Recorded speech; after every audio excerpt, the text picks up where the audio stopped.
Patrick, comment vas-tu? Ça va et toi? Ben écoute, ça va, il y a les bons élèves et il y a les autres. Il y a ceux qui veulent qu'on dise qu'ils soient là à 11h30, ils y sont. Enfin, j'ai dit à 11h30 parce que je ne savais pas trop, mais bon, tu vois comment c'est. Moi, Alors, j'ai ce que je ne sais pas, et mes c'est copains bien qui le sont en truc. train de me chambrer, hein. Comment? Tous mes copains qui sont en train de me chambrer. Parce Pourquoi? que moi, je suis quand même vice-président du fan club du PSG à San Diego. Ah, Et il y a match de demi-finale de la de la Ligue des Champions. Là, pendant le. Oh, ben, non, non, on est en ligne enregistrée. mhm. D'accord. Salut, Bon. salut, Sylvestre. Salut Sylvestre. Bonsoir, bonjour plutôt. Alors, je ne sais pas encore comment je fais pour muter tout le monde. Tu dois avoir un bouton. Oui, oui, mais lequel? Mute all. Alors, setting. Et Charles est toujours en cravate, hein, c'est formidable. Oh là là, bah attends, regarde, attends, quand même. Pas. Ah, bon, alors. Je me suis quand même mis une chemise, ça fait Oui, oui, il faut bien. Moi, j'ai mis un pullover pour faire un peu plus. Mais J'ai vu. notre ami Patrick, lui, est en cravate, c'est normal. J'arrive pas à voir ce Patrick qui est en cravate. Il cache sa cravate, c'est derrière son menton. Ah, j'arrive pas à voir. T'as une cravate, Patrick? Ouais, j'ai une cravate, mais je suis en train de chercher.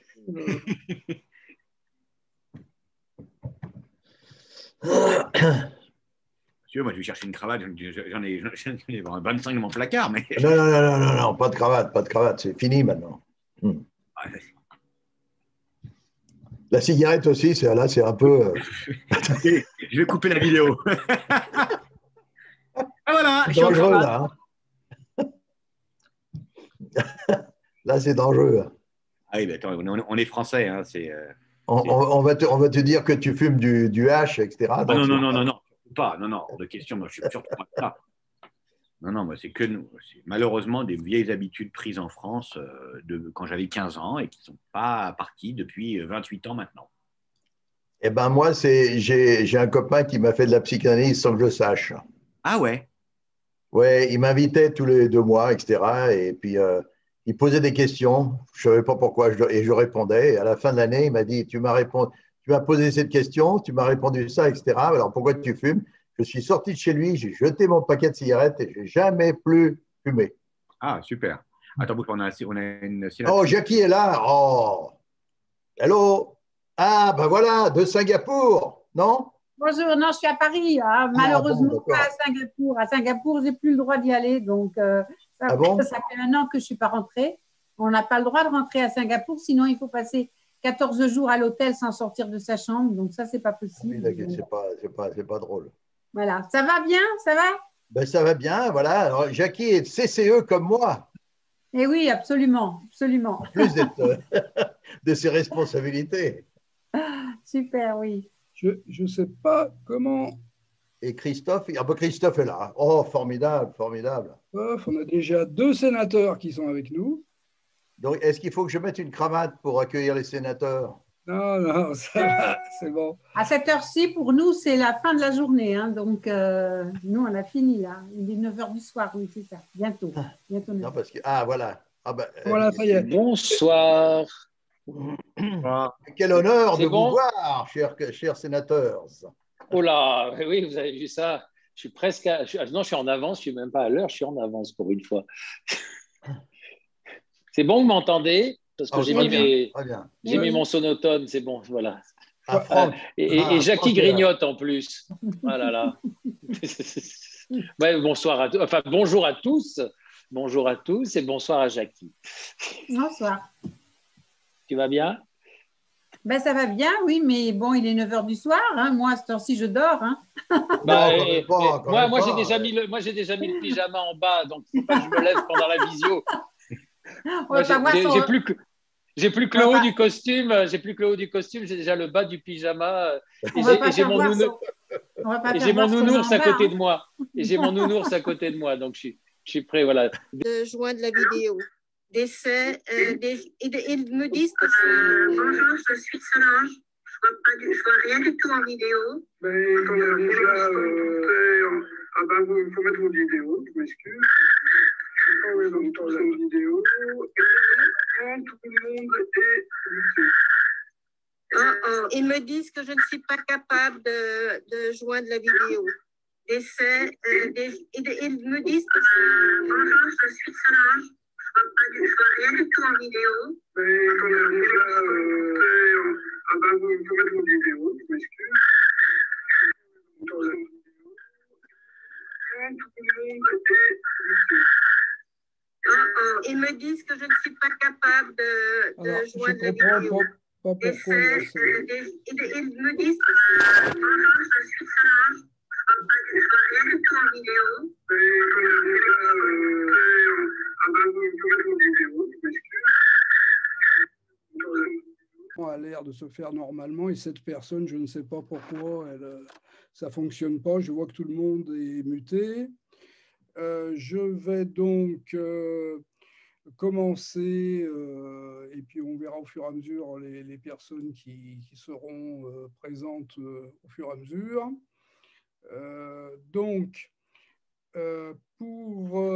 Bonjour à tous et à toutes pour cette réunion. Je vous remercie de vous être rendus disponibles. Et en particulier, nous avons 3 sénateurs des Français établis hors de France, Madame Jackie Desromédy, Monsieur Christophe-André Frassa et le sénateur Ronan Le Gleut. Donc, les personnes qui sont ici avec nous sont à Paris, puisqu'il est 21h, et nous avons un certain nombre de personnes de notre liste qui sont présentes ici, pour lesquelles je vais faire une brève explication, mais vous avez tous reçu notre email sur lequel il y avait les 11 personnes sur la liste avec la bio de chacun, et vous pouvez retrouver tout ce que vous voulez pour Français d'outre-frontière, puisque à part le fait que nous présentons notre liste électorale, l'objet surtout, c'est d'écouter les personnes qui ont des questions à poser et de leur répondre, puisque notre objet, c'est justement d'être sur le terrain et d'aider tous nos compatriotes. Alors, nous avons ici Cynthia Kazanjian-Adjar, qui fait partie de la liste. Nous avons ensuite Charles Orève. Nous avons Gisèle Grabowski, je ne crois pas qu'elle soit là. Nous avons Omar Soubra, Martine Meloul, Claire Aubourg, Nicole Montgomery et Sylvestre Bonneau, qui sont là sur la liste. Donc, vous aurez l'opportunité de voir sur notre site françaisdoutrefrontières.org toutes les informations concernant notre liste pour les élections qui auront lieu donc, le 29 mai à l'urne dans la circonscription et par Internet entre le 21 et le 25 mai. Enfin, en réalité, c'est le 21 et le 26, mais c'est le 26 à midi heure de Paris. Donc, dans notre circonscription, il vaut mieux prévoir le 25, sinon le 26 au matin, il sera trop tard. Donc, je vais demander à nos sénateurs de nous donner un petit mot d'introduction.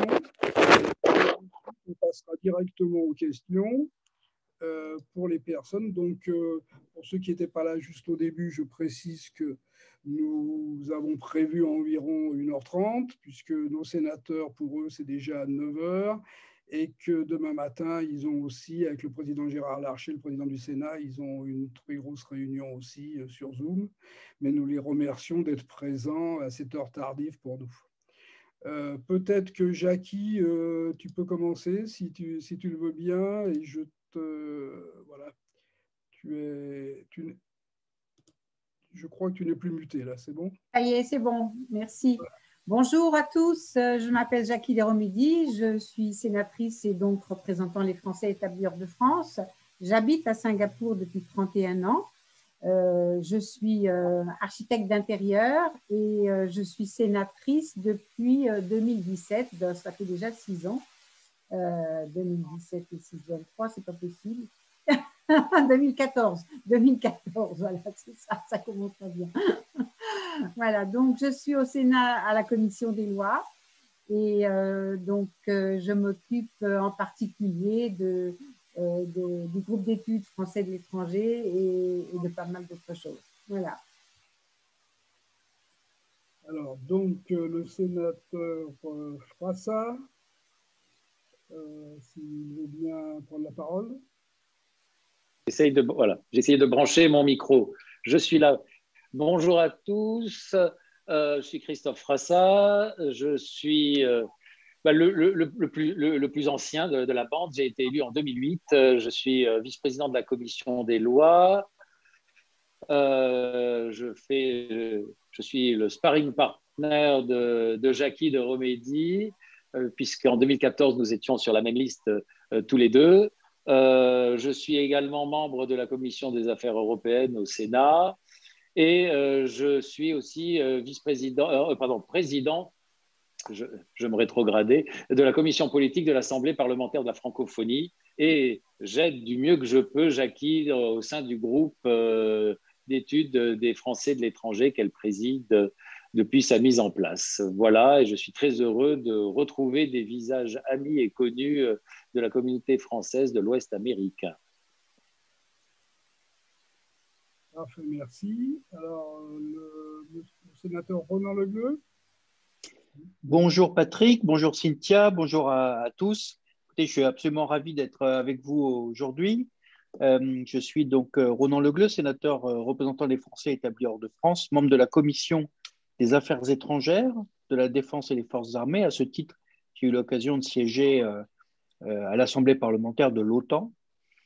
Et écoutez, je suis vraiment ravi d'être avec vous parce que j'ai eu la chance dans le cadre de mon mandat, de me rendre à Los Angeles et j'ai pu mesurer combien Patrick Caraco et Cynthia sont pleinement engagés pour la communauté française de Los Angeles et notamment à travers le lycée auquel nous sommes rendus ensemble et pour lequel nous avons notamment œuvré pour l'adaptation à la réforme du baccalauréat. Mais j'imagine qu'on reparlera de tout ça. Mais en tout cas, sachez que je suis vraiment ravi d'être avec vous et que je sais combien vous pouvez compter sur Patrick et Cynthia et toute l'équipe de Français d'Outre-Frontières. Merci. Merci Ronan.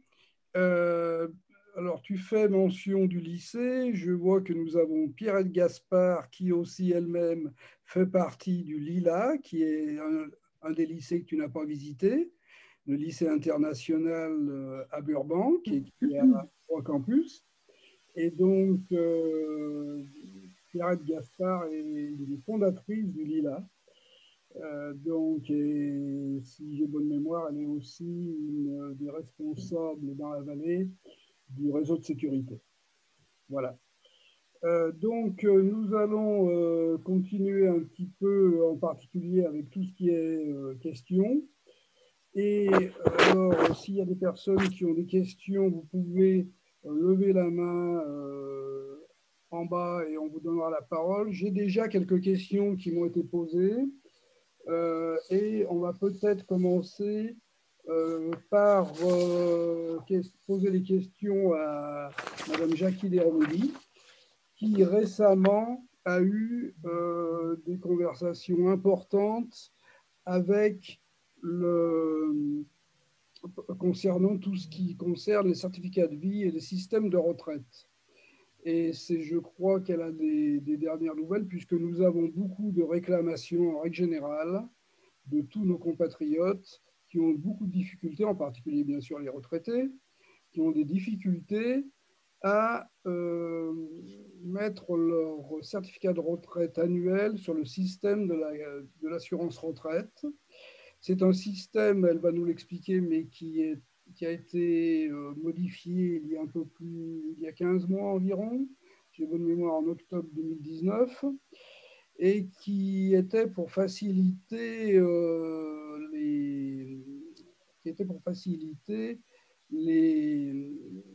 les retraités qui devaient fournir un certificat de vie chaque année.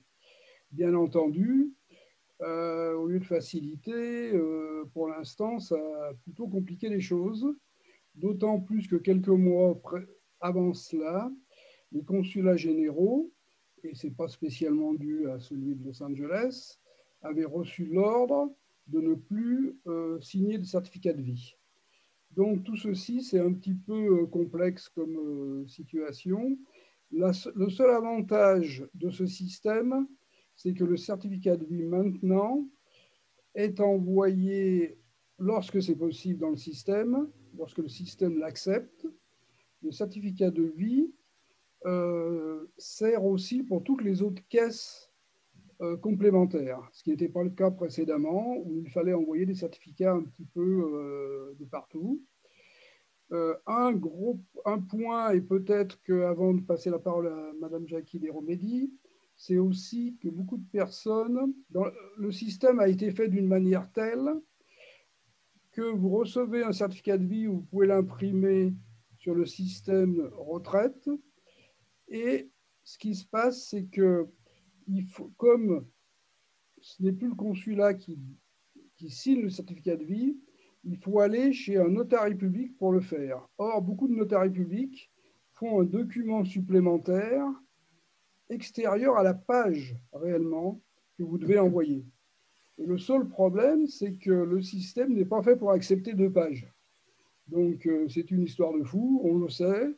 Mais donc, maintenant, peut-être que Mme Jackie Desromédy a quelques conseils et quelques nouvelles informations à nous communiquer sur ce sujet-là.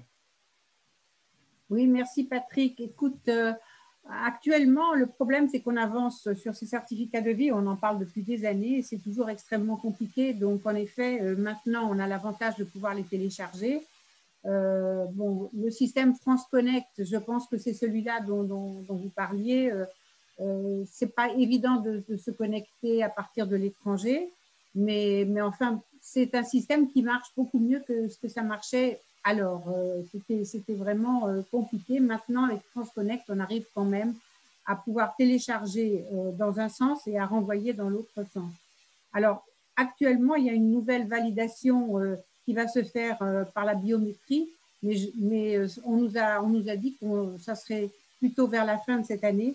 Donc, c'est M. Bonnet, qui est directeur de l'Union des retraites, qui nous a informé le 9 avril qu'un déploiement était envisagé fin 2021. Cette modalité supprimera l'intervention des autorités locales et consulaires. Donc, bon, bien évidemment, pour l'instant, c'est encore très compliqué. Il y a le système de retour par la poste qui est compliqué. Et sinon, on peut télécharger et renvoyer sur France Connect. Vous arrivez à vous connecter sur France Connect, vous Alors, pas très bien, Jackie, parce que le problème, c'est que beaucoup de personnes ne peuvent pas se connecter sur France Connect parce qu'elles n'ont aucun compte en France. Donc, si vous n'avez pas un compte autre existant en France, ou si vous n'avez pas un téléphone français, vous ne pouvez pas vous connecter sur France Connect. Donc, on peut se connecter si on a un compte. Alors, le numéro des impôts, quand on paye des impôts en France. Oui, mais il y a beaucoup de gens qui ne payent pas d'impôts en France parce qu'ils sont non-résidents et n'ont pas en France depuis des années et ils n'ont pas de revenus français. Donc, pas numéro d'identification non plus, sécurité sociale non plus. Il n'y a pas de numéro de sécurité sociale non plus. Alors, le numéro de sécurité sociale, si, quand même, la plupart des personnes qui me questionnent ont des numéros de sécurité sociale, même celles qui ont travaillé très peu en France. Oui, on a un numéro a priori. Quand on a travaillé même très peu, on a un numéro de sécurité sociale. Voilà. Normalement, ça rend les choses beaucoup plus faciles quand on passe par France Connect. Mais en effet, ça reste compliqué parce qu'on n'a pas de numéro Orange. Si on n'a pas un numéro de téléphone Orange… Voilà, il faut aussi un numéro de téléphone Orange et pas ni un SFR, ni je ne sais quoi, d'autre que Orange. Donc ça, c'est encore… Si je peux me permettre, je suis Marion Lanier, la consul honoraire de San Diego, et j'ai énormément de questions à propos de ce sujet, et je vois un petit peu tous les problèmes de nos retraités. Alors déjà, je peux dire que les gens peuvent accéder à sans France Connect, ça marche. Mais il y a beaucoup de retraités qui ne savent pas utiliser les ordinateurs et qui sont aidés par leurs enfants ou des aides qui, eux, ne parlent pas du tout français. Et si la section info retraite à l'étranger pouvait être aussi traduite en anglais, ça aiderait beaucoup. Très bien, merci Marion. Patrick, oui. Si je peux me permettre aussi, moi j'ai pas, je trouve, il est très facile de se connecter par l'assurance retraite. Oui, tout à fait. Notre site. Et moi, j'ai aucun problème. Je fais tout en ligne et ça marche très bien. Non, mais tout à fait, je le fais aussi. Mais moi, j'ai dû le faire pour ma femme il y a quelques mois. Et j'ai dû quand même m'y prendre à 3 fois parce que chaque fois, le système n'acceptait pas mon certificat pour une raison inconnue. J'ai posé la question de partout et ça ne passait pas. Et alors aussi, lorsque vous avez, vous ne pouvez pas avoir le tampon, le sceau du notariat public, il ne faut pas qu'il soit en surimpression. S'il est en surimpression, ça ne passe pas non plus. Ah bon? Moi, j'ai jamais eu de problème. Enfin, oui, mais bon, c'est un peu, ça fait partie des choses qui sont, voilà. Ouais, je pense que c'est en cours d'ajustement. En tout cas, ça devrait, moi, je pense que d'ici fin 2021, là, on devrait arriver à régler ce problème parce qu'on sait qu'il y a des personnes qui n'arrivent pas à se connecter. On nous répond à chaque fois, mais il y a, on peut se connecter même à partir de comptes étrangers. On n'est pas obligé d'avoir Orange, mais il y a encore beaucoup de gens qui disent qu'ils n'arrivent pas à se connecter. Donc, à chaque fois, il faut nous le faire savoir et puis on essaie d'intervenir et en général, on arrive à régler les problèmes. Mais c'est vrai que c'est toujours en cours d'ajustement et qu'on a M. Bonnet qui est très, très efficace et qui nous aide beaucoup. Mais il y a des fois où c'est peut-être un problème aussi de défaut d'utilisation, enfin des gens qui ne savent pas vraiment bien se servir du système. C'est vrai que c'est très compliqué. Moi aussi, j'ai mis un certain temps à me connecter, mais bon, après, de France, c'est un peu plus facile. Voilà. Donc, ensuite, nous avons plusieurs questions concernant les cartes vitales. Alors, peut-être que le sénateur Ronan Le Gleut peut nous parler un petit peu de ce sujet-là. Il a disparu. Non, voilà.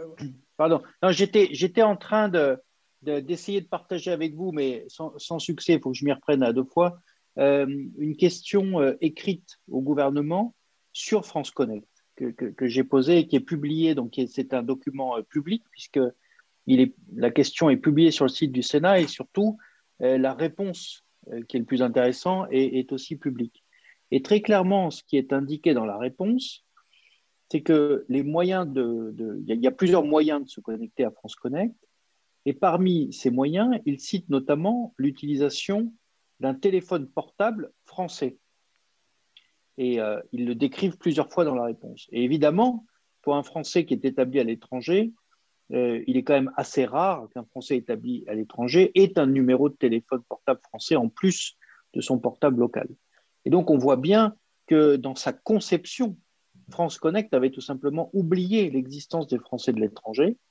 Et la réponse, qui est la réponse officielle, le prouve d'une certaine manière, puisqu'ils disent dans cette réponse, nous allons adapter France Connect pour que l'on puisse se connecter depuis un téléphone portable qui ne soit pas un téléphone français. C'est bien la preuve manifeste que les Français de l'étranger ont été oubliés. Et à travers l'exemple de France Connect, c'est finalement une problématique majeure et générale qui nous concerne, nous les Français qui vivons à l'étranger, c'est que dans la conception de ces systèmes de dématérialisation, et cette dématérialisation, elle est évidemment de plus en plus rapide dans son développement, eh bien, souvent, on oublie les Français de l'étranger. Or, pour nous, ça devient absolument essentiel, parce que nos consulats ont de moins en moins de moyens. Très concrètement, en 3 ans, le ministère de l'Europe et des Affaires étrangères, et ça a été dit dans un rapport budgétaire de l'Assemblée nationale, Depuis 3 ans, le ministère de l'Europe et des Affaires étrangères a vu supprimer 331 postes. Et dans les 331 postes, évidemment, il y a beaucoup d'ambassades, de consulats et en centrale qui ont vu ces réductions de postes. Et nos agents consulaires sont dévoués. Moi, je peux témoigner j'ai vu dans mes différents déplacements des consuls qui avaient même hébergé des Français en détresse sur leur canapé, dans leur salon, si vous voulez. Nos agents sont complètement dévoués à la cause qu'ils servent. Mais à force de réduire la taille du réseau consulaire, on se retrouve dans une impossibilité, c'est l'impossibilité de continuer à rendre un service qu'attendent les Français de l'étranger. Et donc, pour compenser cette diminution en termes d'êtres humains au service des Français, eh bien, ce qui est proposé, c'est ce qu'on appelle la dématérialisation, c'est-à-dire le passage à des versions électroniques. En soi, en théorie, ça semble bien, sauf qu'il y a 2 problèmes. Ça a été mentionné, c'est que, alors là c'est un terme aujourd'hui qui est un terme qui est en train de s'imposer en France, qui s'appelle l'électronisme. L'électronisme, en fait, c'est de dire qu'il y a une partie de la population française, et donc forcément aussi de Français de l'étranger, qui en fait n'est pas, là c'est un terme anglais, digital native, c'est-à-dire n'est pas tout à fait allante avec les outils informatiques. C'est ce qu'on appelle l'électronisme. Et en fait, donc, il y a cette problématique-là, c'est que l'utilisation de ces outils n'est pas accessible à tout le monde, premièrement. Et deuxièmement, c'est l'exemple de France Connect, c'est qu'en fait, on conçoit des systèmes à distance qui, en fait, tout simplement, dans leur conception, oublient les Français de l'étranger. Il faut qu'on interpelle le gouvernement pour qu'ils se disent « Ah mince, on les a oubliés, les Français de l'étranger ». Et donc, dans la réponse que le gouvernement m'a donnée, mais je vais vous la partager tout à l'heure, eh bien, clairement, ils établissent que, en fait, ils nous ont oubliés et qu'ils vont le corriger. Et tout ça prend évidemment des mois de retard.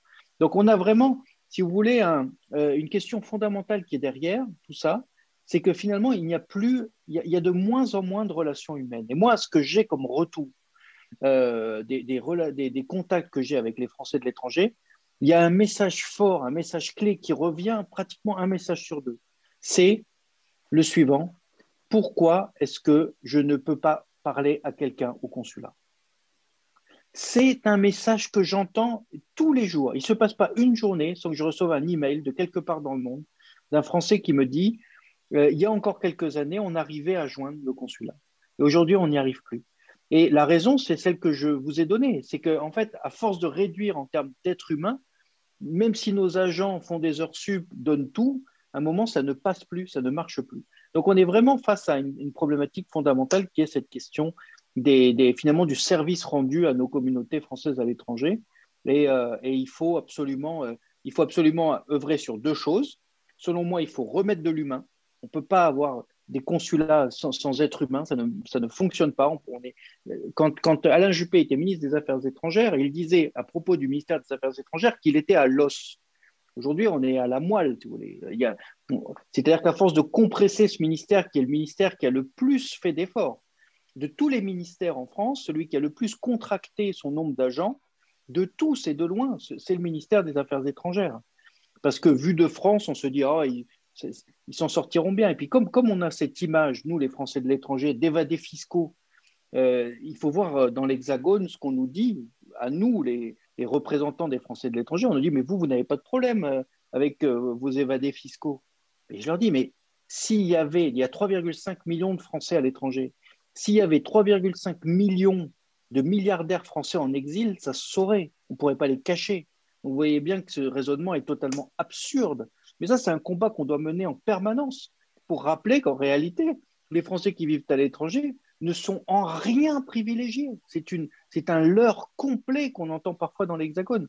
Et donc, c'est pour ça qu'on a tapé sur le ministère des Affaires étrangères en le diminuant et résultat, en diminuant l'accompagnement, l'aide, l'apport apporté aux Français. Donc, c'est pour ça que, selon moi, il faut, remettre un peu d'humain, qui est une nouvelle relation, et 2, il faut absolument que dans la conception des outils de dématérialisation, dès leur conception, pas une fois que les sénateurs ou les parlementaires alertent sur le dysfonctionnement, il faut que dans la conception, et ça c'est essentiel, les Français de l'étranger soient pris en considération dès le départ.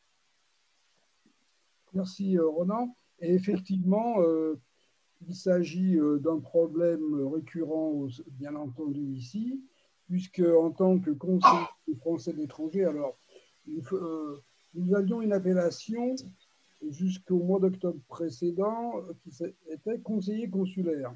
C'est-à-dire que nous étions des élus, mais tout le monde pensait que nous travaillions pour les consulats.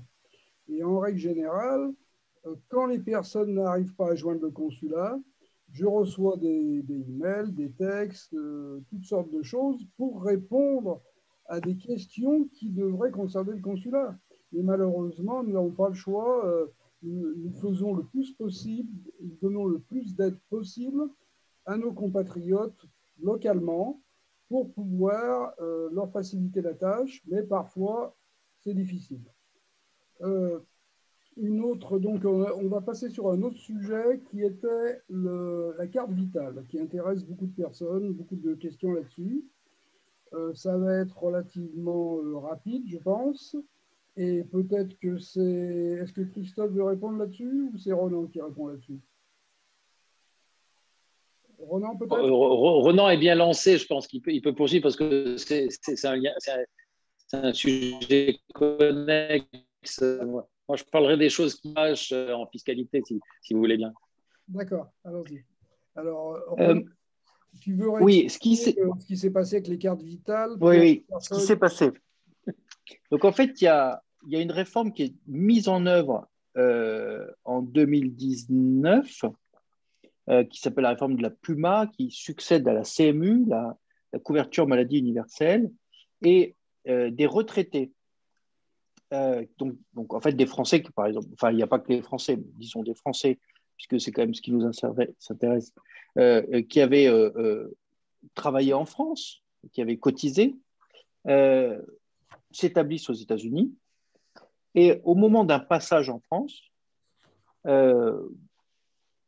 pour quelque raison que ce soit, se font soigner et disposent d'une carte vitale parce qu'ils ont cotisé un certain nombre de mois parce qu'ils ont travaillé en France. Bon. La réforme qui a été mise en œuvre, dite PUMA, a rallongé considérablement la durée de cotisation nécessaire pour bénéficier de cette carte vitale. Et la conséquence concrète, tangible, nous la voyons au 1er avril 2021. C'est-à-dire que c'est au 1er avril 2021 que vraiment, enfin au 1er mars, pardon, 2021, 1er mars 2021, que vraiment on a vu les conséquences. Les conséquences, c'est un courrier qu'ont reçu certains Français de l'étranger et dont l'Assemblée des Français de l'étranger fait part dans son rapport du mois de mars de la Commission des affaires sociales de l'Assemblée des Français de l'étranger, et qui dit clairement qu'il y a un courrier qui a été envoyé à certains retraités français à l'étranger, qui sont des retraités de la CNAREF, le Centre national des retraités de France à l'étranger, et qui leur dit qu'ils perdent des droits. C'est écrit ainsi dans le texte qui est envoyé à ces Français, et qu'ils doivent rendre leur carte vitale, qu'ils perdent le droit à la carte vitale.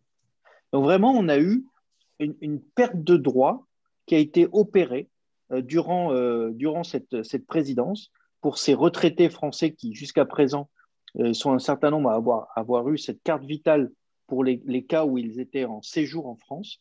Eh bien, ils sont amenés à rendre leur carte vitale. C'est quand même assez stupéfiant quand, pour un gouvernement qui, quand même, se vante de faire des choses, on se demande bien lesquelles d'ailleurs, pour les Français de l'étranger. D'accord, merci Ronan. Donc, concernant le nombre d'années de cotisation qu'il faut avoir effectué pour obtenir une carte vitale en tant que retraité, nous sommes maintenant à une période de 10 ans minimum, c'est cela? Oui. D'accord. Parce que beaucoup de personnes avaient des questions à ce sujet, donc si vous n'avez pas cotisé...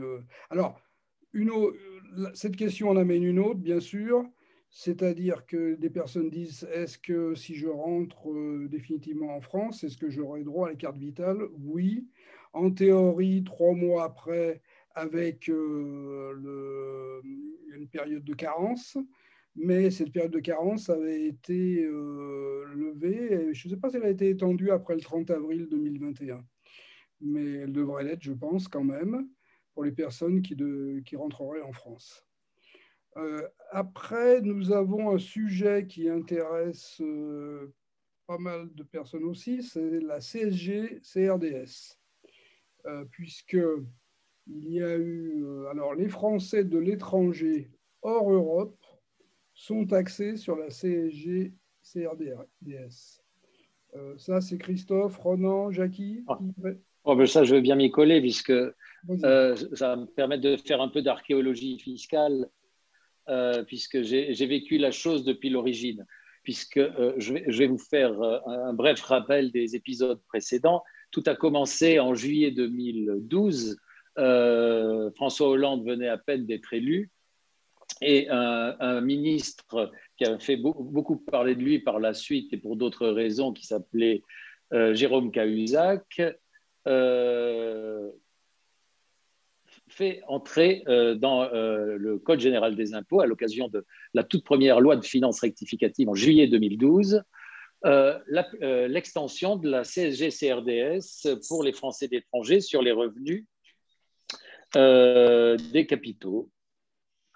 Et là, puisque j'étais le seul de nous trois à déjà être élu, nous sommes montés immédiatement au créneau pour expliquer qu'il n'y avait pas de raison, alors que nous avions obtenu, et dans une longue bagarre qui avait duré, elle, près de 6 années, l'exonération de CSG-CRDS sur les revenus du travail, c'est-à-dire les salaires, pensions de retraite, pour l'ensemble des Français d'étrangers.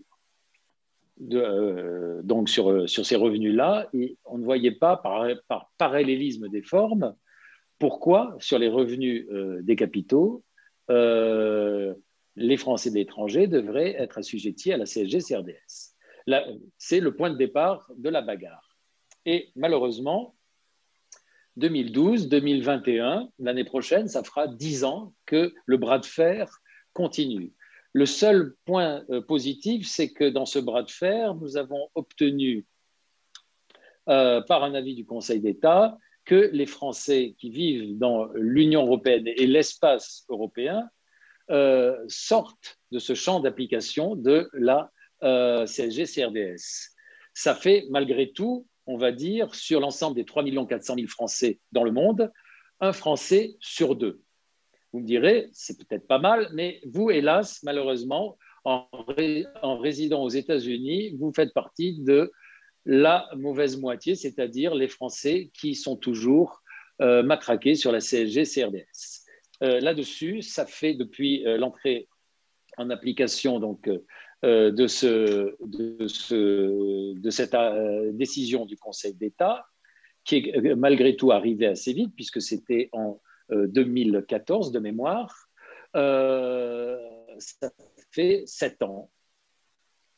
À l'époque, si ma mémoire est bonne, il y avait un secrétaire général de l'Élysée sous François Hollande, qui était Emmanuel Macron, qui est devenu par la suite ministre de l'économie et des finances, qui par la suite a été candidat et qui s'était engagé, c'est dans ses promesses, et ça figure toujours sur le site de son mouvement politique, s'était engagé à faire quelque chose pour la CSG-CRDS.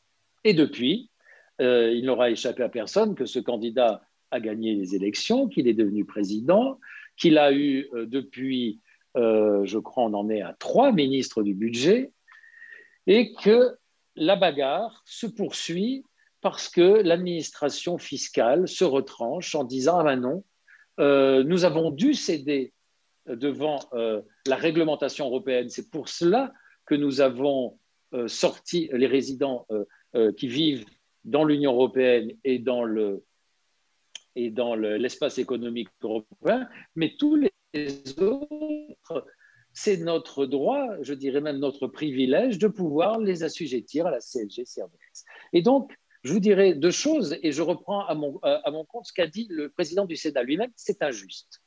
C'est injuste. Nous l'avons porté dans une proposition de loi que Jackie Dromédy connaît bien, puisqu'elle en a été le rapporteur au Sénat, et qui était la proposition de loi de Bruno Retailleau, qui est une grande proposition globale sur les Français de l'étranger et qui avait un volet fiscal, c'était la suppression de la CSG-CRDS. Beaucoup de candidats à la présidentielle avaient prévu de supprimer globalement, c'est-à-dire pour l'ensemble des 3 400 000 Français dans le monde, l'assujettissement à la CSG-CRDS, parce qu'il faut partir d'un principe tout simple. La CSG-CRDS, c'est une contribution en contrepartie d'un bénéfice de prestations sociales. C'est ce qui a fait que l'Union européenne a imposé à la France que pour des Français qui vivent dans l'Union européenne et qui sont affiliés à un régime social d'un État de l'Union européenne, il n'est pas à cotiser et à contribuer au régime français parce qu'ils ne sont pas affiliés au régime français et qui sont déjà affiliés au régime suisse, belge, allemand, autrichien, etc. Je ne vais pas vous faire la liste des 27 États de l'Union européenne et des pays membres de l'espace économique. Et que dans ces conditions, ils n'ont pas à être doublement, je dirais pas pénalisés, mais en tout cas affiliés à leur régime d'origine et au régime français, puisqu'ils ne bénéficient pas de la sécurité sociale française. Et qu'il doit en être la même chose pour des Français qui vivent au-delà de l'Union européenne et de l'espace européen et qui bénéficient d'une couverture sociale aux États-Unis et qui n'ont pas à contribuer à la sécurité sociale française.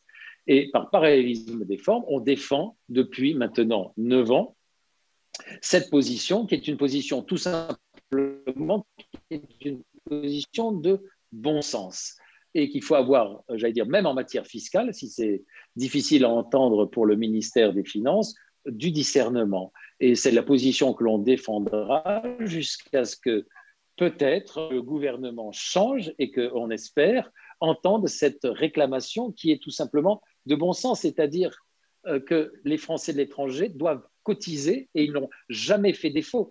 On passe souvent pour des Français, on essaye, de nous faire passer pour des Français qui fuient leur devoir fiscal. Il ne faut pas oublier que beaucoup de Français payent un impôt à la France d'une manière ou d'une autre, mais quand on n'a pas envie de payer surtout un impôt ou une cotisation lorsqu'elle n'est pas, assise sur quelque chose que l'on doit, c'est-à-dire quelque chose auquel on a droit surtout. Voilà, donc c'est ça le combat que l'on mène sur la CSG-CRDS. Il y en a un autre qui est, connexe, c'est la résidence principale. On se bat depuis de nombreuses années pour que la résidence que possèdent en France nos compatriotes soit considérée par l'administration fiscale, non pas comme une résidence secondaire avec toute la fiscalité qui va avec, mais comme une résidence principale, que ce soit en matière de fiscalité locale, en matière de fiscalité, en matière de succession, en matière de transmission. Et donc là aussi, c'est un des combats que l'on a mené dans la proposition de loi de Bruno Retailleau et qui, hélas, il faut bien le dire, a été voté à l'unanimité au Sénat, c'est-à-dire par tous les groupes politiques, et qui, excusez-moi l'expression, reste en carafe à l'Assemblée nationale parce que le président de l'Assemblée nationale ne l'a pas inscrite à l'ordre du jour de l'Assemblée nationale pour des raisons qui sont évidemment, on peut dire, politicienne parce qu'elle vient tout simplement du Sénat. Et donc, on a quand même là aussi un engagement qui a été pris par le président du Sénat, de saisir de manière un peu plus musclée son homologue, le président de l'Assemblée nationale, pour lui dire qu'il y a des enjeux qui devraient tout simplement dépasser les enjeux politiciens quand il s'agit d'une communauté de compatriotes qui compte 3 400 000 personnes à travers la planète et qui dépassent les enjeux qui sont purement, des enjeux de circonstances en matière électorale à un moment donné. Voilà sur la fiscalité, mais il y en a bien d'autres parce qu'il y a aussi, qui touche pas la fiscalité directe, mais qui touche, les finances, c'est-à-dire les problèmes, je pense, Patrick, tu m'arrêteras si c'est l'objet d'autres questions, sur les fermetures de comptes bancaires avec la réglementation. Là aussi, ça touche l'application de FATCA qui fait que des comptes bancaires sont fermés pour nos compatriotes par les banques françaises en France, tout simplement en application d'une réglementation dont ils sont tout simplement les victimes. Et là aussi, il y a un engagement qui a été pris par le président du Sénat de saisir le président de la Fédération bancaire française pour tirer la sonnette d'alarme et attirer son attention sur une application qui est un peu trop, j'allais dire, au pied de la lettre et non pas faite avec discernement sur la situation de Français au regard d'une chasse aux contribuables américains qui n'est pas la même chose que celle d'un contribuable, que celle d'un Français qui réside aux États-Unis. Voilà, donc j'ai été un peu débordant sur la question qui était à l'origine celle uniquement de la CSG-CRDS, et je vous prie de m'en excuser. Alors, merci Christophe. Nous allons peut-être demander aussi, alors je ne sais pas qui veut répondre sur des questions qui sont assez fréquentes concernant les bourses scolaires pour les Français à l'étranger. Alors nous avons bien entendu beaucoup de familles qui sont intéressées à ce que leurs enfants apprennent le français. Certaines sont des binationaux. Et le problème justement, c'est que c'est très difficile aux États-Unis parce que le coût des tuitions est relativement élevé et qu'il y a des règles très importantes, très contraignantes au niveau des qualifications. Alors, le sénateur Ronan Le Gleut a été nommé récemment par le président du Sénat à l'Assemblée, à l'AEFE, qui s'occupe des écoles dans le monde. Peut-être que c'est lui qui peut nous répondre sur ce sujet. Oui, Patrick, merci de rappeler effectivement que Gérard Larcher m'a nommé comme administrateur, membre du conseil d'administration de l'Agence pour l'enseignement français à l'étranger. Alors, sur les bourses scolaires, il y a plusieurs choses à dire. La première, c'est que quand ce gouvernement est arrivé au pouvoir, le montant des bourses scolaires dans le monde, c'était 110 millions d'euros. Aujourd'hui, on est à 105 millions d'euros. Il y a donc une baisse de 5 millions d'euros des bourses. Sauf que le problème, c'est qu'il y a une baisse de 5 millions, mais il y a plus d'écoles, collèges, lycées dans le réseau. C'est-à-dire, l'Agence pour l'enseignement français à l'étranger, elle a 3 types d'établissements dans son réseau qu'on appelle les établissements en gestion directe, les établissements conventionnés et les établissements partenaires. Ces 3 types d'établissements sont tous des établissements que l'on appelle homologués par l'AEFE. Et dès lors qu'un établissement est homologué par l'AEFE, quand il y a un enfant français, eh bien, la famille peut demander des bourses scolaires. Donc, vous le voyez, on est passé de 110 à 105 millions d'euros de bourses scolaires. Donc, c'est un programme qui s'appelle le programme français de l'étranger affaires consulaires, qui est une ligne budgétaire. Et en parallèle de cette baisse du montant des bourses, il y a une augmentation du nombre d'écoles, collèges et lycées affiliés à l'AEFE, l'Agence pour l'enseignement français à l'étranger, qu'on appelle les établissements homologués. Et donc, on voit bien qu'il y a un croisement des courbes, c'est-à-dire qu'il y a plus d'élèves et moins de bourses. Donc, évidemment, quand il y a plus d'élèves et moins de bourses, ça fait moins de bourses par personne. Ça, c'est très simple à comprendre. Bon. Donc, on a cette situation. Et ce qui m'inquiète et ce que nous dénonçons, et que je dénonce moi systématiquement à chaque conseil d'administration, c'est que ce que nous voyons sur le terrain, c'est-à-dire dans nos déplacements, quand on rencontre des Français à l'étranger, souvent on rencontre des parents qui nous disent la chose suivante. Il y a ceux qui ont vraiment des revenus très faibles et pour qui les bourses scolaires peuvent fonctionner à la perfection, c'est-à-dire qu'avec des revenus vraiment faibles, eh bien, le montant des bourses scolaires peut être très élevé. C'est ce qu'on appelle les quotités de bourses scolaires. C'est un pourcentage du frais de scolarité et ça peut monter jusqu'à pratiquement 100%. C'est-à-dire que la scolarité est entièrement prise en charge via les bourses scolaires. Pour ça, il faut justifier de revenus particulièrement faibles. Donc ça, c'est le premier cas de figure.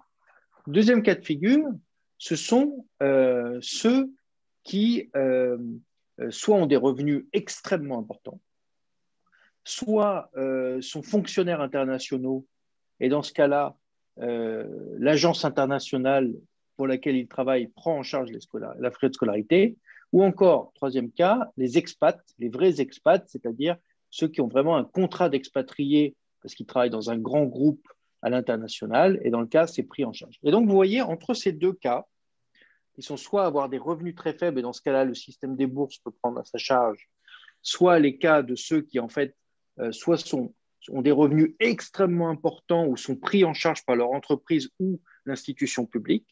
Eh bien, il existe entre les deux, en fait, l'immense majorité de ce que sont les Français de l'étranger, c'est-à-dire ceux qui sont trop riches pour être pauvres et trop pauvres pour être riches, les classes moyennes.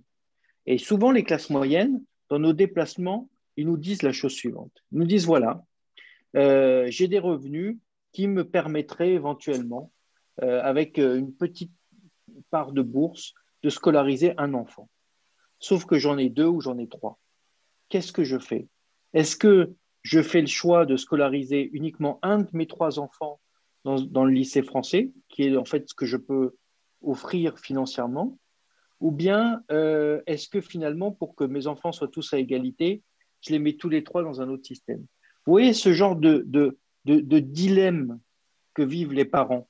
Ça, ce que je vous raconte, c'est quelque chose que j'ai entendu dans la bouche de Français de l'étranger qui m'ont raconté ça. C'est pas théorique. Ça, c'est vraiment ce qu'on nous dit. Et donc, nous, ce sur quoi nous nous battons, c'est qu'il faut absolument que le montant des bourses scolaires accompagne le développement du réseau AEFE, c'est-à-dire que quand il y a plus d'écoles homologuées dans l'enseignement, c'est-à-dire quand il y a plus d'élèves, il faut que les bourses suivent. Sinon, il ne faut pas développer comme ça le réseau en faisant baisser les bourses et augmenter le nombre d'élèves. Sinon, on se retrouve vraiment dans un croisement et on a à la fin un résultat qui est l'exclusion des classes moyennes des écoles, collèges, lycées français. Et donc, c'est pour ça qu'il faut absolument que les bourses s'alignent sur cette augmentation du nombre d'établissements, premier point. Et puis, il faut aussi, dans le système, dans le mode de calcul des bourses scolaires, il faut qu'il y ait des ajustements pour que les classes moyennes, et en particulier, je pense aux classes moyennes qui ont plusieurs enfants, il faut vraiment qu'il y ait un tarif dégressif plus fort pour que les fratries puissent être scolarisées, que les parents ne se trouvent pas dans ce dilemme qui est quand même un dilemme difficile à accepter, de se dire comment je fais dès lors que je ne peux pas payer la scolarité que j'aimerais pouvoir payer à mes enfants, que je suis obligé de choisir entre scolariser l'un de mes 2 enfants et pas l'autre, ou de mettre tous les 2. Voilà. C'est vraiment ça qui nous remonte sur le terrain, et ça fait partie vraiment des sujets sur lesquels nous, on se bat, c'est cet alignement des bourses scolaires, je vous dis, avec l'idée que les classes moyennes puissent scolariser leurs enfants dans les lycées français. Merci Ronan sur ce sujet.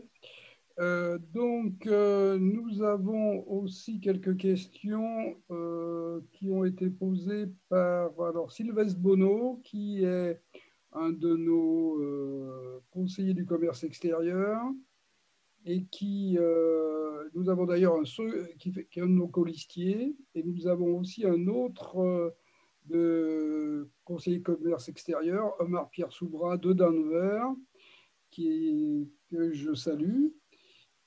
Et donc, Sylvestre, tu peux... Sylvestre? Ça y est, je suis... Ouais. Voilà, c'est bon, je suis là. Voilà, tu peux poser ta question, tu avais un sujet à ce niveau-là? J'avais plusieurs questions. Est-ce que tu peux me rappeler le petit sujet? Parce que j'avais plusieurs questions. La stabilité des impôts et taxes en France pour une période garantie minimum de 5 ans et non rétroactive. Voilà.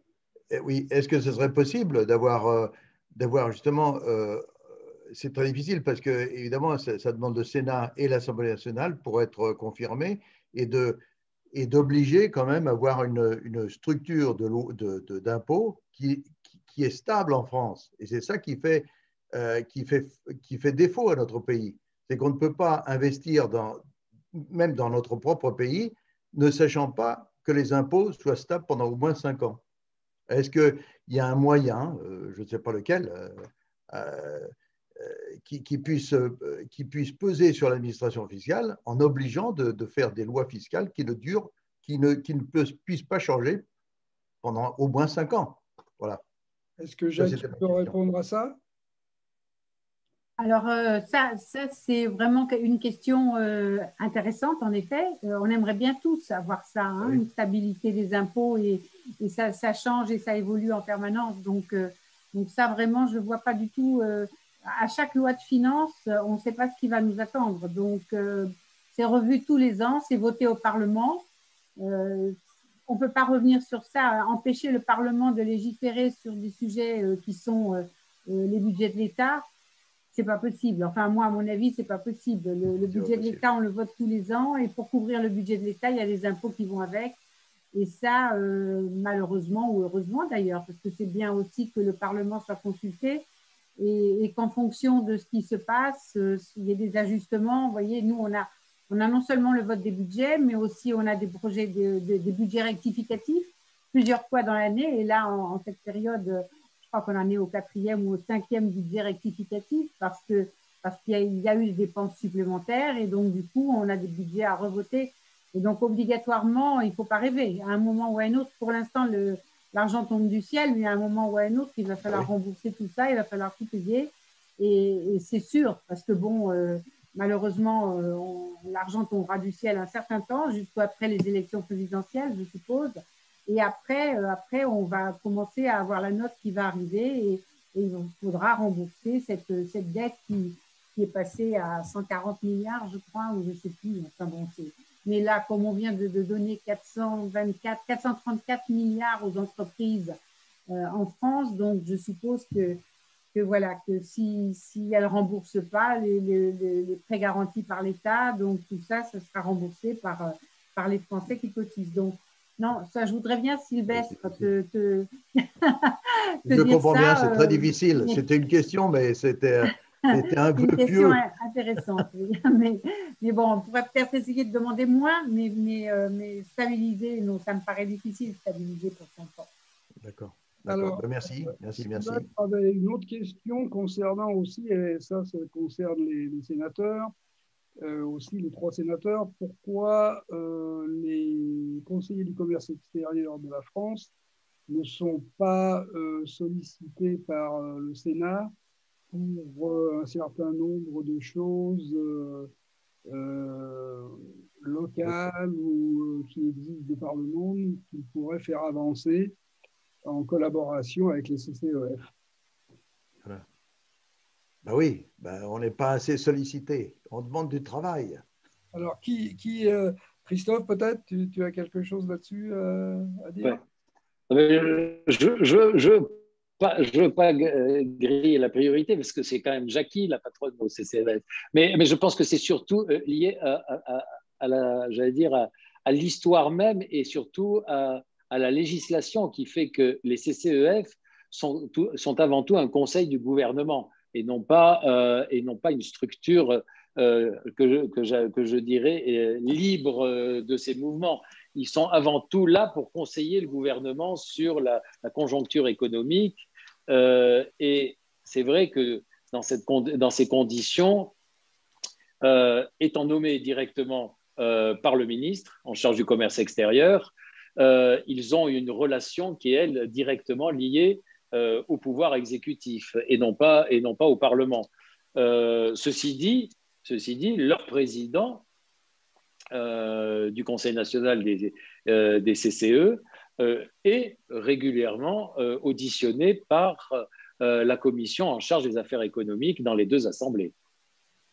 Donc, il y a quand même un lien entre les CCE et le Parlement. Voilà. Oui. Mais c'est vrai que dans leur ensemble, en tout cas, nous, je parle pour Jackie, Ronan et moi, puisque les autres ne sont pas avec nous ce soir, mais je pense qu'il en est de même.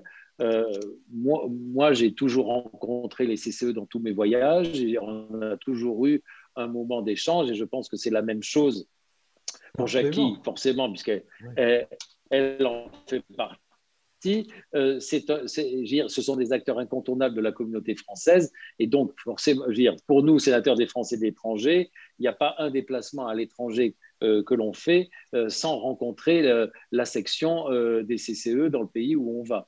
Voilà. Donc, mais je pense qu'institutionnellement, c'est le président des CCE qui est auditionné par la commission des affaires économiques en général, ou peut-être la commission des finances. Voilà. Je peux rajouter juste qu'en fait… Mais logiquement, les rapports sont remis au ministre. Oui. Donc, en fait, pour compléter ce que vient de dire Christophe, qui est exactement, en effet, c'est le cas, actuellement, nous n'avons pas à les inclure, à les auditionner autrement que dans certains groupes. Quand, par exemple, nous, actuellement, à la délégation aux entreprises, en ce qui concerne ce dont nous nous occupons pour les Français de l'étranger, les petites entreprises à l'étranger, donc, dans la proposition de loi que moi j'ai faite, j'ai dit à chaque fois qu'il fallait que les conseillers du commerce extérieur soient interrogés pour savoir quelles entreprises devaient être sélectionnées dans le cas où on arrive à mettre en place un processus d'aide aux entreprises françaises à l'étranger.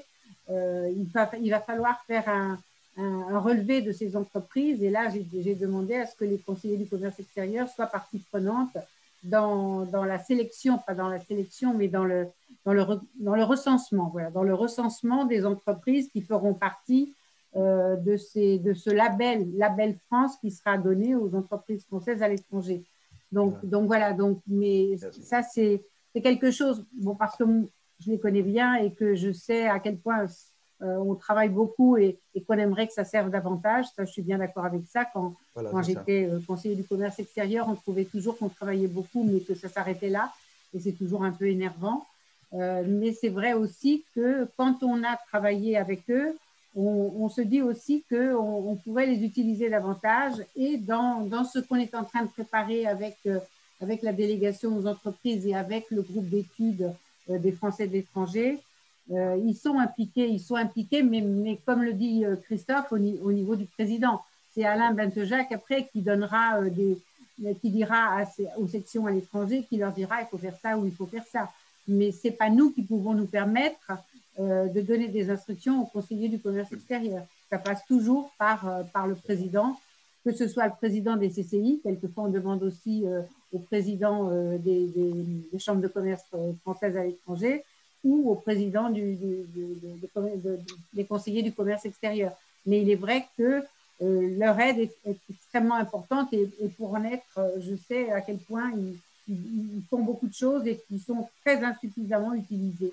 Il faudra réfléchir, pourquoi pas, à trouver d'autres choses. Mais là, pour l'instant, petit à petit, en tout cas, on essaie de les mettre, mais c'est, encore une fois, ça ne vient pas jusqu'à vous et c'est dommage parce que Alain Bentejac, peut-être que vous devriez, quand vous avez les réunions nationales, le Conseil national, etc., lui dire il y a des choses qui se passent au Sénat, par exemple pour les petites entreprises, etc. Est-ce qu'on peut participer davantage? Moi, j'ai demandé à Alain Bentejac justement de nous aider à mettre en place certaines choses pour justement le recensement des entreprises et monter des processus. On a réussi à mettre en place les VIE, là, vous savez, les VIE, la structure des VIE qui va aider à recruter des VIE à partir d'une entité constituée entre les CCI et les conseillers du commerce extérieur. Donc ça, on a réussi à le faire en travaillant à trois, enfin, les deux présidents et nous au Sénat. Et donc, on fait des choses ensemble. Ça revient pas toujours jusqu'à vous, mais on travaille en tout cas avec vos présidents. D'accord. Merci beaucoup. Merci beaucoup. Merci Jackie. Merci Sylvestre. Alors, on a fait un tour d'ensemble de choses qui sont bien entendu au niveau sénatorial et autres, puisque nous faisons remonter en tant que conseiller des Français de l'étranger les demandes locales pour la plupart et qui atterrissent bien sûr sur les bureaux de nos sénateurs. Pour préciser quand même, nous en avons 3 ici, mais il y a 12 sénateurs des Français de l'étranger. Et la plupart du temps, ça c'est quelque chose qui est peu connu, les 12 sénateurs des Français établis hors de France, peu importe les partis, la plupart du temps votent ensemble pour le bien des Français de l'étranger. Et ça, c'est important à savoir. Contrairement à ce qui se passe parfois avec les groupes à l'Assemblée nationale ou ce genre de choses. Alors, pour revenir à des choses un peu plus locales, parce que je me souviens avoir vu dans le nombre de personnes qui se sont inscrites, il y avait un certain nombre de personnes qui étaient d'Arizona, de Colorado, et donc San Diego, bien sûr, mais qui sont, San Diego, c'est la Californie, mais quand même assez éloigné de Los Angeles, c'est qu'il y a beaucoup de demandes et beaucoup de problèmes concernant les problèmes de passeport. Alors, les demandes de passeport, les consulats et bien entendu tout ceci est le résultat de ce qui se passe et ce qui s'est passé à cause du Covid. C'est-à-dire que d'abord, le consulat n'a jamais eu autant de demandes de passeport. L'année dernière, le consulat général de Los Angeles a fait 3000 passeports, alors que l'année précédente, je crois qu'ils en avaient fait 1900. Bien entendu, jusqu'à récemment où il y a eu cet avis du Conseil d'État qui autorisait les Français à rentrer parce que le gouvernement avait bloqué l'entrée aux Français. Depuis toute l'année dernière, un certain nombre de personnes qui étaient en particulier des binationaux ou des cartes vertes n'avaient pas renouvelé leur passeport français. Et ne s'étaient pas intéressés vraiment à ce sujet-là puisqu'ils voyageaient avec leur passeport américain. Or, nous avons toujours le travel ban américain. La France, les Français peuvent rentrer chez eux, mais pour peu que vous ayez un passeport. Le seul problème, c'est que beaucoup de personnes, depuis certaines 2, 3, 5, 15, 20 ans, 25, j'ai même vu, n'avaient jamais renouvelé leur passeport français.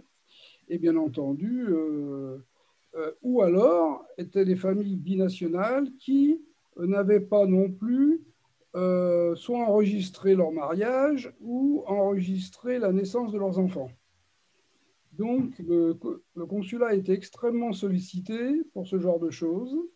Alors, d'abord, localement, bien sûr, à Los Angeles, mais aussi, habituellement, il y a des tournées consulaires qui se font aussi bien au Colorado qu'en Arizona et aussi au Nouveau-Mexique, et où nous n'avons pas de consul honoraire aussi français, comme nous en avons à San Diego, à Las Vegas, et ça, c'était le problème.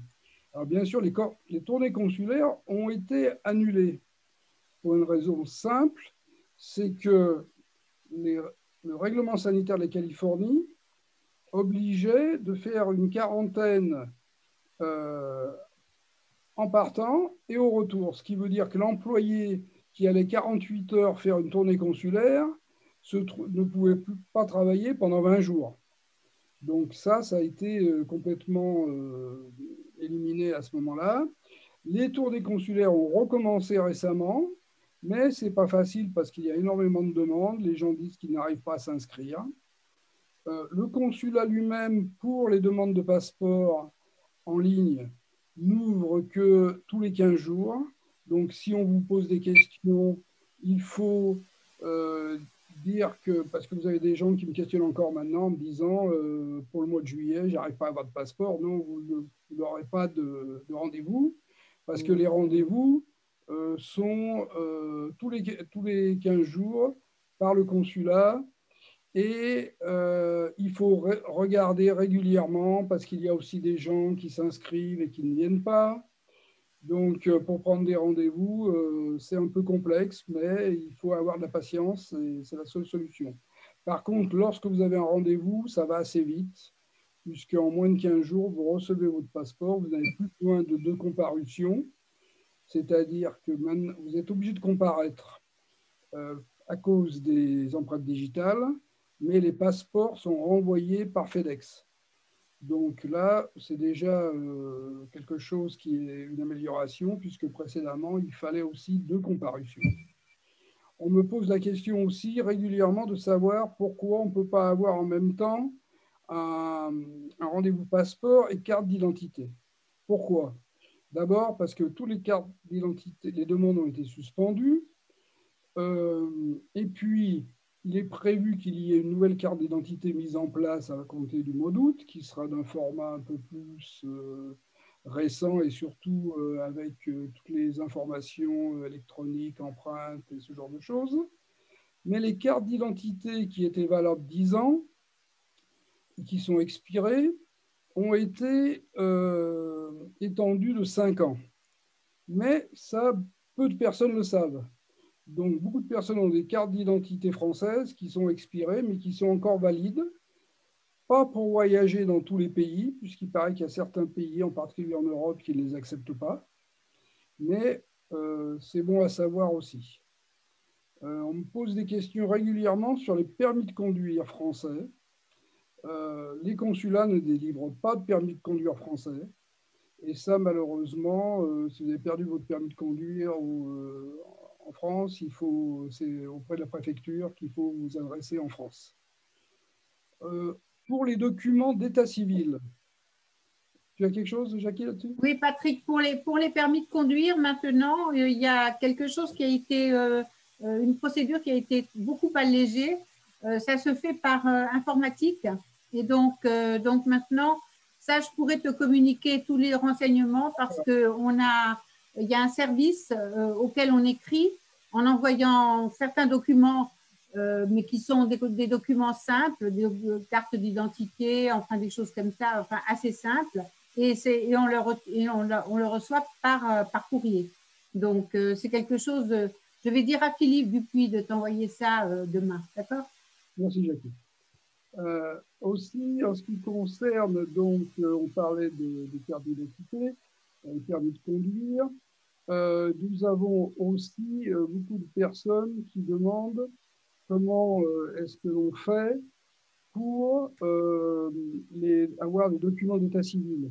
Alors, il y a aussi quelque chose qui vient d'être mis en place, je crois récemment, le 12 avril, si je ne me trompe pas, qui permet d'obtenir plus facilement maintenant en ligne les documents d'état civil.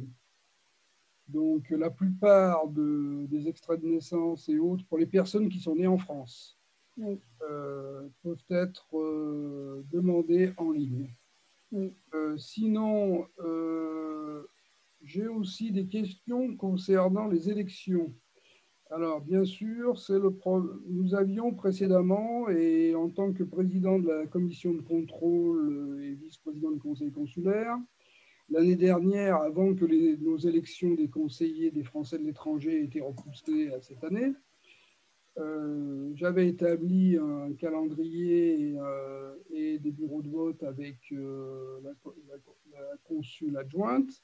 Nous devions avoir 5 bureaux de vote, qui étaient un bureau de vote à Burbank, un à Denver, un à San Diego, un en Arizona, et l'autre, c'était au consulat. Voilà.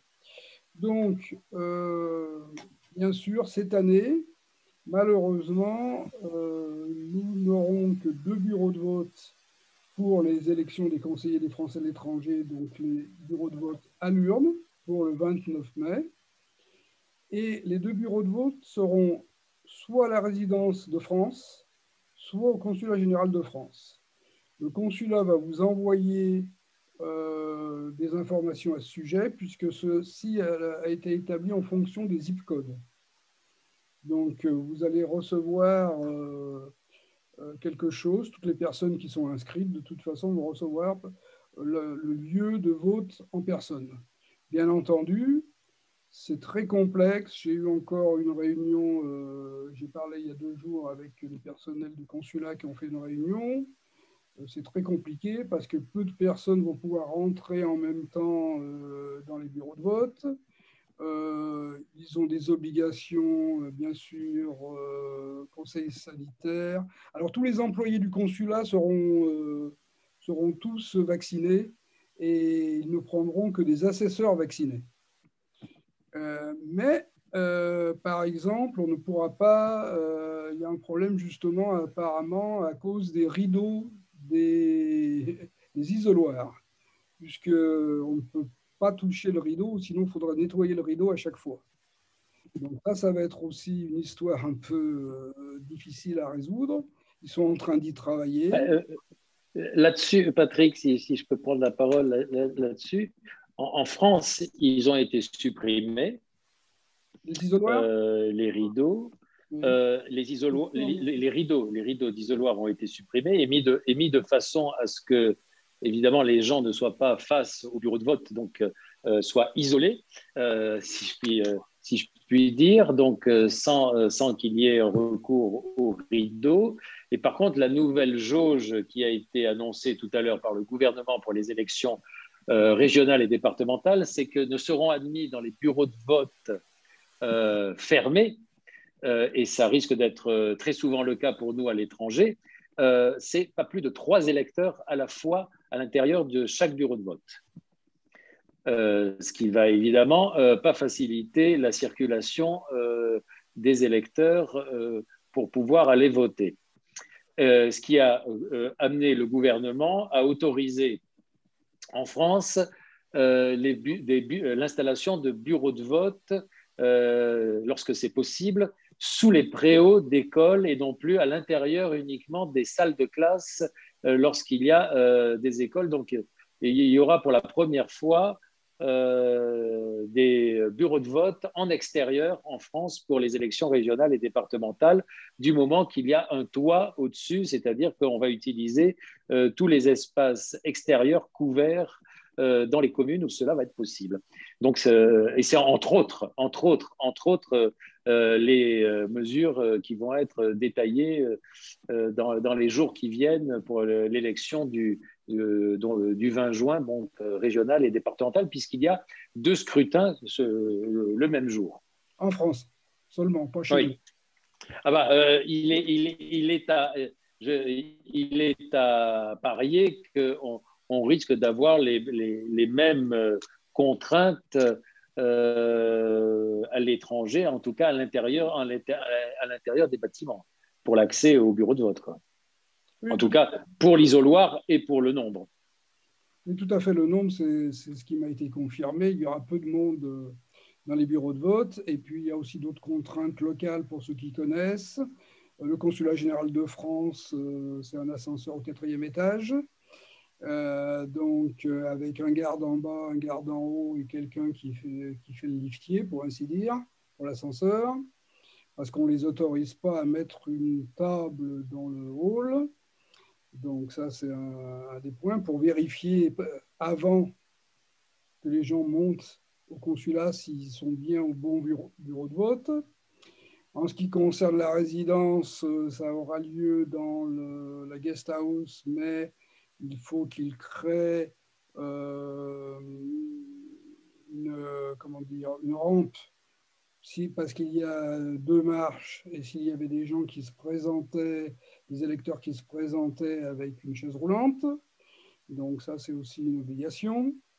Enfin, il y a beaucoup de contraintes. Alors bien sûr qu'il faut inciter beaucoup de personnes à voter par Internet pour peu que toutes ces personnes soient correctement inscrites avec leur email et leur téléphone portable pour pouvoir recevoir les 2 authentifiants pour voter par Internet. Et donc, ça, c'est un des points où nous verrons. Alors, j'ai aussi une question d'ailleurs de quelqu'un d'Arizona qui s'inquiète en disant quelles sont les précautions qui ont été prises pour éviter les fraudes pour le vote par Internet. Sachant que cette personne en Arizona me dit il y a eu à Phoenix un vote à 95% pour le président de la République. Et qu'est-ce qui peut se passer pour nos votes et à nous, pour les conseillers des Français de l'étranger? Alors, si vous avez des éléments concernant le vote par Internet. Où est-ce qu'il y a eu 95% je n'ai pas les chiffres, on parle de 2017. Dans quelle élection? Dans quelle élection? Non, mais dans quelle élection? Présidentielle au 2e tour. Je ne sais plus où c'est qu'il a eu ça, mais je ne sais pas.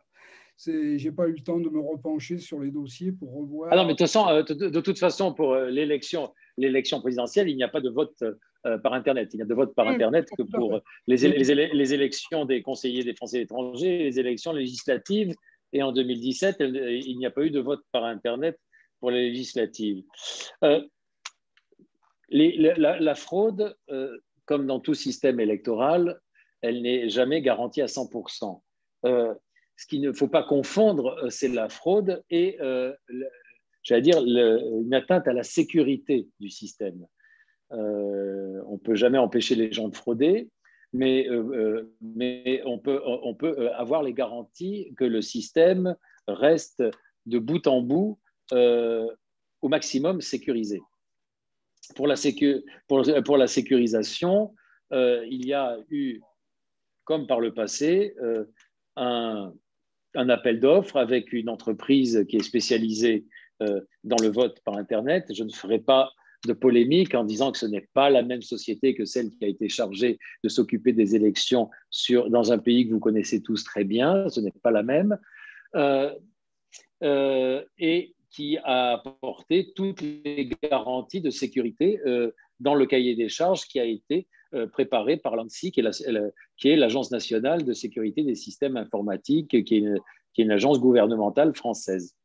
Et donc, l'entreprise qui a remporté le marché a répondu au cahier des charges en matière de sécurité. Il y a eu plusieurs tests grandeur nature qui ont été faits pour vérifier si, en termes de sécurité, ça répondait en termes de chiffrement, en termes d'acheminement, en termes de sécurisation du vote, puisqu'il faut, et c'est le principe du vote électronique, il faut s'assurer que Patrick Caraco vote, mais il faut s'assurer également que son vote reste secret, et qui est en fait, j'allais dire, une contradiction en soi en matière électronique et en matière informatique, puisqu'il faut s'assurer que c'est bien Patrick Caraco qui vote, mais il faut s'assurer qu'on ne sache pas pendant tout le processus ce qu'il a voté. Donc, là-dessus, j'allais dire, tout le système électoral, comme tout système électoral, que ce soit le vote à l'urne, le vote par procuration, le vote par correspondance ou le vote par Internet, qui n'est autre qu'un vote par correspondance, mais de manière électronique, tout repose en fait sur la confiance dans le système qui est mis en place. Ensuite, sur j'allais dire, la triche proprement dite, il y a un système qui aussi vérifie les adresses IP depuis lesquelles vont être émis les votes. Et il y a un système qui, cette fois-ci, a été mis en place qui devrait générer une alerte si, on va dire, un nombre un peu trop important de votes sont émis depuis la même adresse IP. Ce qui voudrait dire que quelqu'un, même avec toutes les bonnes intentions, pour aider des personnes, pour faire ci, pour faire ça, entre régulièrement à une cadence qui est toujours la même, des votes depuis la même adresse IP, c'est-à-dire depuis son ordinateur avec une pile d'identifiants ayant récolté les mots de passe et, j'allais dire, toutes les 45 secondes, il y a un nouveau vote qui est émis depuis la même adresse IP. Là, ça peut générer une alerte dans le serveur de vote, puisque ça avait fait déjà l'objet au tout début du vote électronique. Je me souviens, c'était une jurisprudence à Pondichéry où 163 votes avaient été émis depuis la même adresse IP. Mais à l'époque, le Conseil d'État n'avait pas trouvé à y redire. Depuis, la jurisprudence a un peu évolué sur le sujet.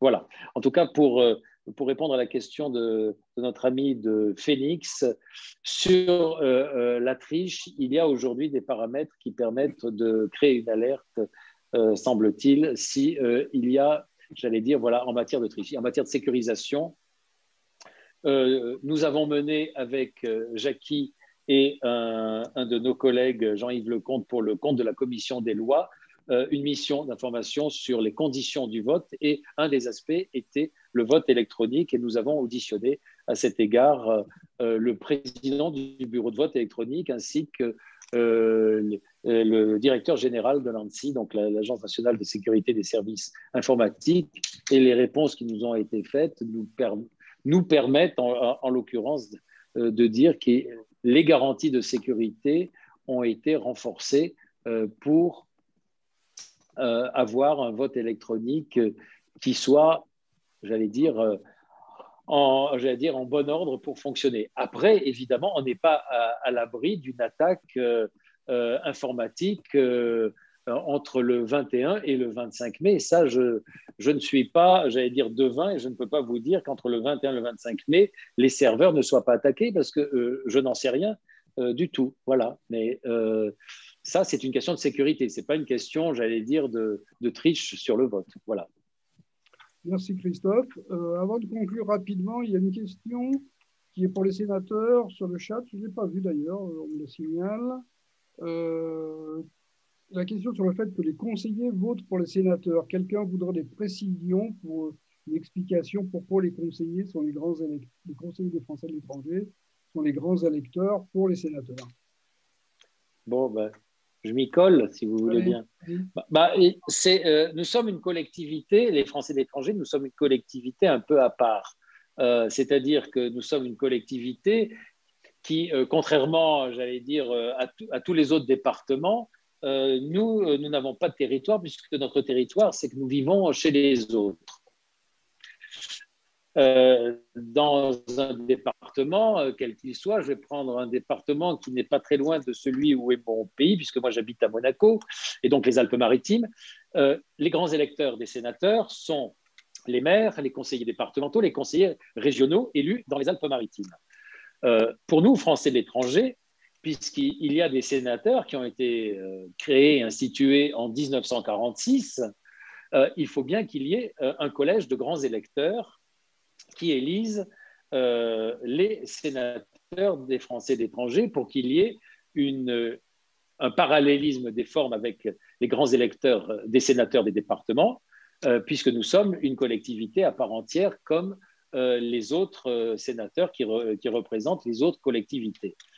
Eh bien, en 1948, on a créé une représentation des Français d'étrangers qui s'appelait à l'époque le Conseil supérieur des Français d'étrangers, qui s'est appelé par la suite l'Assemblée des Français d'étrangers et qui, depuis la réforme de 2013, s'appelle désormais les conseils consulaires à travers 130 circonscriptions dans le monde et dans laquelle figuraient en 2013 avec la première élection en 2014, les conseillers consulaires qui s'appellent désormais les conseillers des Français d'étrangers et c'est eux qui forment, puisqu'ils sont élus comme leurs homologues élus locaux dans les départements français, les grands électeurs des sénateurs des Français d'étrangers. Et donc, c'est eux qui élisent les sénateurs des Français d'étrangers pour qu'il y ait exactement le même processus qu'il y a dans les départements français. Je ne sais pas si j'ai été suffisamment clair pour tout le monde. Si vous ne l'êtes pas, je suis prêt à développer encore un peu plus, puisqu'il faut que, j'allais dire, la chose soit explicitée un peu plus en détail, je le ferai. Mais c'est exactement le même processus, c'est-à-dire une élection au suffrage universel indirect. En France, ce sont des élus locaux qui élisent les sénateurs. À l'étranger, ce sont également des Français d'étrangers élus au suffrage universel direct par tous les Français dans le monde. Et ils sont au nombre de 510 à travers la planète qui élisent les sénateurs des Français de l'étranger. Voilà, merci Christophe. Si je n'ai pas été assez clair, n'hésitez pas, je recommence. Alors, ce que je veux préciser, parce qu'on arrive bientôt au terme de notre Zoom, et on ne veut pas prendre trop le temps avec nos sénateurs, c'est que de toute façon, vous pourrez poser des questions. Ceci a été enregistré et ce sera aussi sur notre site et notre page françaisdoutrefrontières.org. Et si vous avez des questions par la suite, on essaiera d'y répondre le mieux possible. Et s'il le faut, si vous avez des questions particulières, n'hésitez pas, on essaiera de répondre ou de transmettre à nos sénateurs. Je tiens à remercier nos 3 sénateurs, bien sûr, qui sont avec nous ce soir assez tardivement à Paris. Bien sûr, tous les membres de notre liste Français d'autres frontières, qui est le titre de notre liste. Ce que je peux vous dire, c'est que si vous voulez être représenté, il faut voter. déplacez-vous, votez par Internet, votez pour la liste qui vous conviendra le mieux, mais votez. Ça, c'est important. Faites valoir votre voix. De toute façon, on aura le plaisir de refaire d'autres réunions de ce type dans le futur, peut-être d'ici les élections et avant les élections par Internet. Est-ce que nos sénateurs veulent... Alors, je tiens bien sûr à remercier toutes les personnes qui ont pris le temps d'être avec nous en milieu de journée, en milieu de semaine, et qui ont pris du temps sur leur travail. C'est très, très gentil à vous d'avoir fait cet effort. Et est-ce que nos 3 sénateurs veulent dire un petit mot pour conclure? Ben, on va quand même dire au revoir, gentiment quand même. Donc, en tout cas, merci Patrick pour l'organisation. Merci à tous les candidats de la liste qui sont tous super et avec qui on est en relation, avec lesquels on est en relation. Si ce n'est pas tous les jours, c'est très souvent sur des quantités de problèmes qu'on essaie de résoudre ensemble, et en particulier pendant cette période de crise sanitaire et économique. Et vous êtes vraiment là et vous vous battez vraiment pour vos concitoyens, pour vos compatriotes. Donc voilà, donc, je voulais vous dire merci en tout cas, moi, pour l'aide que vous nous apportez à nous, sénateurs, parce que pour savoir ce qui se passe et pour pouvoir aider les Français dans le monde, c'est les conseillers consulaires qui nous remontent, les conseillers des Français de l'étranger, pardon, les conseillers des Français de l'étranger qui nous remontent les sujets. Et c'est parce que vous nous remontez les sujets qu'on les défend au Sénat et qu'on essaie d'améliorer les choses, pas aussi vite qu'on le souhaiterait, c'est vrai, parce que nous sommes malheureusement, nous en tout cas, les 3 sénateurs qui sont là ce soir dans ce qu'on appelle l'opposition, et bien qu'en effet, bien souvent, pour les Français de l'étranger, les 12 sénateurs souvent travaillent ensemble, sauf en période électorale où c'est un peu plus compliqué. Mais sinon, voilà, on essaie de faire au mieux et c'est bien grâce aux conseillers des Français de l'étranger que nous arrivons à faire avancer les choses. Et voilà, donc on va continuer à travailler pour vous et avec vous. Et comme le disait très bien Patrick, l'important c'est de voter. Voter pour qui vous voulez, mais voter. Parce que sinon, si la participation c'est 10-15% comme c'est d'habitude, un jour ou l'autre, ils finiront par supprimer les représentants des Français de l'étranger parce qu'ils diront que de toute façon, ça n'intéresse personne. Donc, je crois qu'il est important que vous alliez tous voter parce que ça fait voir que vous avez de l'intérêt et ça intéresse les autorités, le gouvernement, etc., de voir que les Français de l'étranger votent et donc ils seront encore plus attentifs à vos problèmes parce qu'ils sauront que s'ils ne défendent pas vos problèmes, vous ne voterez pas pour eux. Donc, plus vous voterez là et plus ils vous aideront après parce qu'ils auront besoin de vous pour que vous votiez pour eux. Voilà, merci, bonsoir. Merci, Jackie. Ronan, peut-être? Oui, Patrick, écoutez. Jackie a dit l'essentiel. D'accord. Alors, c'est pas... Oui, je voulais juste dire le faisceau de Ronan. Un petit mot. Alors, je vais juste dire un petit mot pour dire que bon, vous pouvez évidemment voter pour qui vous voulez, mais si je peux me permettre de donner une petite opinion pour connaître Patrick, Cynthia et leurs colistiers, franchement, vous avez une équipe incroyable. Vous avez une équipe qui déjà aime l'engagement pour les Français de l'étranger. Servir leurs compatriotes, c'est tout simplement dans leur gène, dans leur attitude depuis des années. Nous, on peut le constater. Franchement, je crois que pour chacun des Français, moi, si j'habitais dans cette circonscription, je sais pour qui je voterais. C'est la liste de Patrick, Cynthia et de tous leurs colistiers. Merci, Ronan.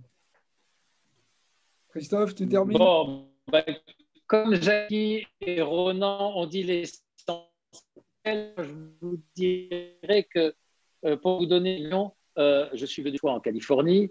Il y a un mot que j'aime beaucoup parce que avec un de mes grands amis qui a été longtemps sénateur des Français de l'étranger, qui s'appelle Christian Cointa, on a longtemps porté l'idée de la création d'une collectivité d'outre-frontières. Donc voilà, je ne vous donne option de vote, mais il y a un mot que j'aime beaucoup, c'est outre-frontières, donc à peu près à qui je fais allusion. Et puis, moi, j'ai pas mal des colistiers de Patrick, Cynthia, Sylvestre et bien d'autres. Donc voilà, enfin, n'oubliez surtout pas d'aller voter, de faire voter, parce que c'est un acte important. On dit toujours que pour être entendu, il faut d'abord se faire entendre. Donc, faites-vous entendre du 21 au 25 mai. Et pour ceux qui n'auraient pas eu le temps de se faire entendre du 21 au 25 mai, qu'ils se fassent vraiment bien entendre le 29 mai dans le bureau de vote qui sera ouvert, même si ça va être un peu compliqué, évidemment. Il y a toujours le recours à la procuration. Mais en tout cas, un seul mot d'ordre, la participation et une bonne participation parce que l'outre-frontière vous appelle. Voilà, on compte sur vous. Merci à tous. Bon après-midi. Et pour Jackie et Ronan, bonne nuit. Merci à tous. Je vous remercie tous. Et, je ne peux qu'être très heureux de la participation générale de toutes ces personnes et de toute l'aide que vous nous avez apportée. Au revoir à tous. Au revoir, merci. À bientôt. Au revoir. Au revoir à tous.